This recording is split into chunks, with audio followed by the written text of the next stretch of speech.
हम आपको कोकोपीट क्या है, इसका गार्डनिंग में क्यों इस्तेमाल करते हैं, कोकोपीट को गार्डनिंग में इस्तेमाल करने से क्या फ़ायदे हैं, क्या हम अपने घर में कोकोपीट को खुद बना सकते हैं, ये सब बातों की हम आपको जानकारी देंगे। अगर घर में न बनाएं तो कहाँ से ख़रीदें, इसका रेट क्या होता है, ये हमें मार्केट में कितने में मिल जाता है, ये सारी बातों की हम आपको इस वीडियो में जानकारी देंगे। दोस्तों देखिए कोकोपीट, ये देखिए हमने थोड़ा सा कोकोपीट ये तैयार करके रखा है। इस कोकोपीट को, ये देखिए नारियल का छिलका है, नारियल के छिलके को कूट करके कोकोपीट को तैयार करते हैं। अब अगर आपको घर में कोकोपीट तैयार करना है तो आपको नारियल का छिलका लेना होगा। ये घर में पूजा के लिए नारियल लाते हैं तो उससे आप ले सकते हैं, या किसी मंदिर में जाएंगे तो मंदिर के आसपास तमाम नारियल के छिलके मिल जाते हैं, तो ये आपको नारियल का छिलका फ्री में उपलब्ध हो जाएगा। ये नारियल का छिलका लाने के बाद इसे धूप में अच्छी तरह से सुखा लीजिए। सुखाने के बाद इसके रेशे निकाल लीजिए। ये देखिए हमने इतने रेशे निकाल के, पतले पतले रेशे हमने ये निकाल लिए हैं। रेशे निकालने के बाद आप चाहें तो इन्हें आप इस तरह से कटर से ये छोटे छोटे पीस में काट लीजिए। काटने के बाद एक खलबट्टा लीजिए, खलबट्टा में इनको डाल करके ये इस तरह से इसमें डाल देंगे और ये डाल करके इन्हें कूटना होगा। या खलबट्टा में कूटिए या मिक्सचर में भी इसे आप कूट सकते हैं। और कूटने के बाद इसे महीन करना होगा, ये इस तरह का तैयार हो जाएगा। दोस्तों इस तरह से हम कूट लेंगे और कूटने के बाद दोस्तों देखिए ये इस तरह से हमने इन्हें कूट दिया और कूटने के बाद इनका एक महीन पाउडर बन गया है। ये जो इसके बड़े रेशे हैं इन्हें दोबारा फिर से कूटना पड़ेगा, या इसे आप ऐसे ही मल्चिंग में इस्तेमाल कर सकते हैं। तो दोस्तों इस तरह से देखिए ये जो डस्ट पाउडर तैयार हो गया है, इसमें कूटने पे यही कोकोपीट है, इसी को कोकोपीट बोलते हैं। और आप अगर चाहें बनाना तो अपने घर में इस तरह से कोकोपीट को खुद बना सकते हैं। जब ये पाउडर बन के तैयार हो जाएगा तो इस पाउडर को इसे आपको पानी में डाल करके धो लेना है, और धोने के बाद इसका पानी निचोड़ के धूप में फैला दीजिए।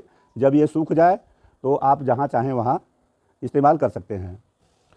दोस्तों जो कोकोपीट हम घर में तैयार करते हैं तो ये काफ़ी मेहनत का काम है। ये खलबट्टा में तो हमने कूट दिया इतना, लेकिन अगर आप अपने ग्राइंडर मिक्सचर में इसको पीसेंगे तो आप यह मानिए कि आपके ग्राइंडर की पत्ती भी टूट सकती है। और ये घर में कोकोपीट तैयार करना व्यवहारिक नहीं है। हमने इसकी विधि आपको बता दिया, अगर आप चाहें तो तैयार कर सकते हैं। दोस्तों बेहतर ये होगा कि इसको आप मार्केट से ख़रीदिए, और बहुत ज़्यादा महंगा भी नहीं है। ये देखिए मेरे हाथ में ये कोकोपीट का ये 1 किलोग्राम का ब्लॉक है, इसकी कीमत 50 रुपया है। ये देखिए आप देख सकते हैं इस पर MRP 105 105 रुपया लिखा हुआ है, लेकिन इसे हमने 50 रुपये में 1 kg का ब्लॉक ख़रीदा है। दोस्तों इसको इस्तेमाल करने के लिए क्या करते हैं, हम इसकी जानकारी आगे आपको देंगे। इसको किस तरह से इस्तेमाल करते हैं, तो ईंट के साइज़ का ब्लॉक के रूप में हमें मिलता है मार्केट से। और दोस्तों इसको कहाँ से ख़रीदें, तो हम आपको बता दें कि आप अपने लोकल मार्केट में अपने घर के आसपास 2-4 किलोमीटर पर देखिए, जहाँ पर भी नर्सरी हो या गार्डनिंग की दुकान होगी, वहाँ पे आपको ये सही रेट में मिल जाएगा। और ऑनलाइन मंगवाने में ये दूना तिगुना आपको दाम देना पड़ता है।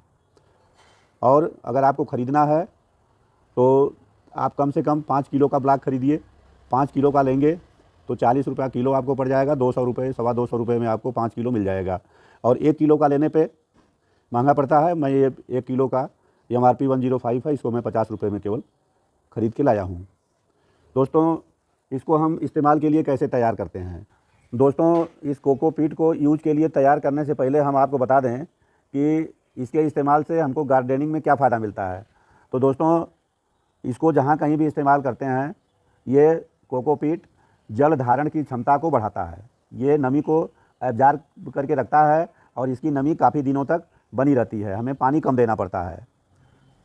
मिट्टी को हल्का करता है और हवादार बनाता है। मिट्टी को पोरस और भुरभुरी बनाता है। दोस्तों ये कोकोपीट का इस्तेमाल हमारे मिट्टी के ड्रेनेज सिस्टम को, जल निकासी को सही करता है। मिट्टी एकदम पोरस बनती है और पानी ड्रेनेज होल से आराम से बाहर निकल जाता है। दोस्तों, इसका अगला फ़ायदा है कि यह पर्यावरण के अनुकूल होता है। यह किसी भी जीव जंतु को, केंचुओं को, पर्यावरण को और हमारे स्वास्थ्य के लिए किसी तरह से नुकसानदायक नहीं है। अगला फ़ायदा यह है कि ये पूर्ण रूप से ऑर्गेनिक होता है। ये नारियल के छिलके से बनाया जाता है। इसमें किसी प्रकार के केमिकल का इस्तेमाल नहीं होता है। दोस्तों, अगला फ़ायदा यह है कि इसको हम मिट्टी में मिक्स करते हैं तो ये विघटित होकर के, कंपोज होकर के कुछ दिन के बाद कंपोस्ट के रूप में परिवर्तित हो जाता है। तो इससे हमारे पौधों को nutrients, nitrogen, potash, phosphorus, NPK और तमाम तरह के माइक्रो न्यूट्रिएंट्स मिल जाते हैं। इसका वजन बहुत हल्का होता है। तो ये टेरेस गार्डनिंग के लिए, छत के ऊपर गार्डनिंग के लिए जो हम मिट्टी तैयार करते हैं, तो इससे हमारे ग्रो बैग के वज़न हल्के हल्के होते हैं और छत के ऊपर हमारे ज़्यादा दबाव नहीं पड़ता है। या हैंगिंग बास्केट में जो हम लटकाते हैं गमलों में, फूल के पौधों को, सुंदरता के लिए पौधों को लटकाते हैं, तो हैंगिंग करने के लिए इसका वज़न काफ़ी कम रहता है। तो इसके लटकाने वाली रस्सी पे या लटकाने वाली जंजीर पे ज़्यादा वज़न नहीं पड़ता है। इसको हम किस तरह से यूज के लिए तैयार करेंगे, तो देखिए, ये प्लास्टिक की पन्नी में पैक होके आता है। इस पन्नी को हम फाड़ के बाहर निकाल लेंगे। तो किसी ब्लेड की मदद से इस तरह से हम पन्नी को काट लेंगे और काटने के बाद ये पन्नी को हम ये फाड़ करके निकाल देंगे। दोस्तों, देखिए, हमने पन्नी को फाड़ करके, ये प्लास्टिक की पन्नी को बाहर निकाल लिया। ये मेरे हाथ में कोकोपीट का ब्लॉक है और ये 1 किलो का ब्लॉक है। इसके लिए हमें कम से कम 5-6 लीटर पानी लेना होगा। ये देखिए, इस ट्रे में, इस बकेट में हम पानी लिए हैं। 5 लीटर होगा अंदाज से। अगर कम पड़ेगा तो बाद में भी पानी डाल देंगे। तो इसको हम इसमें डाल देंगे और ये डालने के करीब 5-10 मिनट में पूरा फूल के फैल जाता है और ये अपने आयतन में, अपने आकार में ये काफ़ी ज़्यादा हो जाएगा। वो आपके सामने अभी दिखाई देगा। ये देखिए, इस तरह से हम इसे पानी में डुबो देंगे। दोस्तों, आप देख सकते हैं कि ये कोकोपीट पानी लेकर के कितना पतला ब्लॉक था और ये पूरा अपने आकार में बढ़ रहा है। ये देखिए, अभी दोस्तों आप देख सकते हैं कि ये कोकोपीट केवल मेरा 1 kg का ब्लॉक था और ये नमी को, पानी को होल्ड करके ये कम से कम इसकी मात्रा ये 10 किलो से ऊपर हो गई। चूँकि इसमें लवण की मात्रा होती है, ये समुद्र के किनारे ज़्यादातर नारियल पैदा होता है, तो उसमें लवण की मात्रा होती है, नमक की मात्रा होती है, नेचुरल इसमें आ जाती है। तो इसे हमें इस्तेमाल से पहले इसको फैलाने के लिए तो पानी में भिगोना ही पड़ता है, लेकिन 3-4 बार पानी से अच्छी तरह से धो लेना होता है। ये देखिए, हमने 2-3 बार धो लिया है। अब इसे पानी निचोड़ करके ये हम दूसरे बर्तन में, ये इस तरह से पानी निचोड़ के दूसरे बर्तन में निकालेंगे। दोस्तों, देखिए, ये कोकोपीट को छान करके हमने ये बाहर निकाल लिया और 2-3 बार पानी से अच्छी तरह से धो दिया है।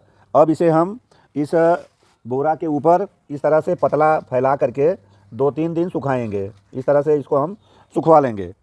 ये पूरा मतलब पतला काफ़ी दूर में फैला देंगे। दोस्तों, हम आपको बता दें कि इसका इस्तेमाल कहाँ करते हैं।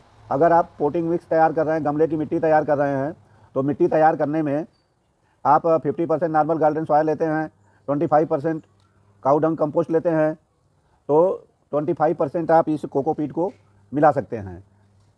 तो एक इस्तेमाल तो आपका गमले की सॉइल मिक्स बनाने में आप कर सकते हैं।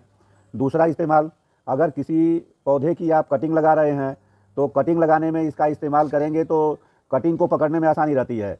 उसका जो नई जड़ें निकलती हैं, नया रूट निकलता है, तो आसानी से कोकोपीट में फैल जाता है और कड़ी मिट्टी में कटिंग पकड़ने में दिक्कत होती है। दोस्तों, तीसरा इसका उपयोग, अगर आपको किसी पौधे का एयर लेयरिंग के द्वारा पौधा तैयार करना है, तो एयर लेयरिंग में आप इसका इस्तेमाल करेंगे तो बहुत आसानी से जड़ निकल जाती है एयर लेयरिंग में भी। तो इसका तीसरा इस्तेमाल ये हो गया। इसका फिर आगे का इस्तेमाल, अगर किसी आपके गमले की मिट्टी कड़ी है तो उसको पोरस और भुरभुरा बनाने के लिए उसके ऊपर से खुरपी से गुड़ाई करके इसमें थोड़ा कोकोपीट की मात्रा मिट्टी में मिक्स कर दीजिए, तो आपकी मिट्टी भुरभुरी हो जाती है। हम आपको इसका अगला इस्तेमाल बता दें।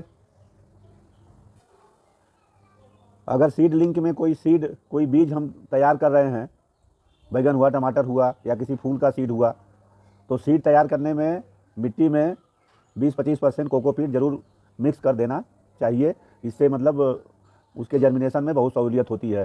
दोस्तों, इसका एक फ़ायदा ये भी होता है कि इसमें NPK वैल्यू भी होती है, और ये कंपोज होने के बाद हमारे पौधों को न्यूट्रिएंट्स देता है। तो दोस्तों इसके अलावा भी और बहुत सारे कोकोपीट के उपयोग हैं। दोस्तों लास्ट में हम आपसे निवेदन करते हैं कि अगर अब तक आपने मेरे चैनल ग्रैंडपा गार्डन को सब्सक्राइब नहीं किया है तो सब्सक्राइब कर दीजिए, लाइक करिए, शेयर करिए। हमें उम्मीद है कि यह वीडियो आज आपके काफ़ी काम का होगा। आगे फिर किसी वीडियो में आपसे मुलाकात होगी। तब तक आप लोगों को वीडियो देखने के लिए बहुत बहुत धन्यवाद। जय हिंद।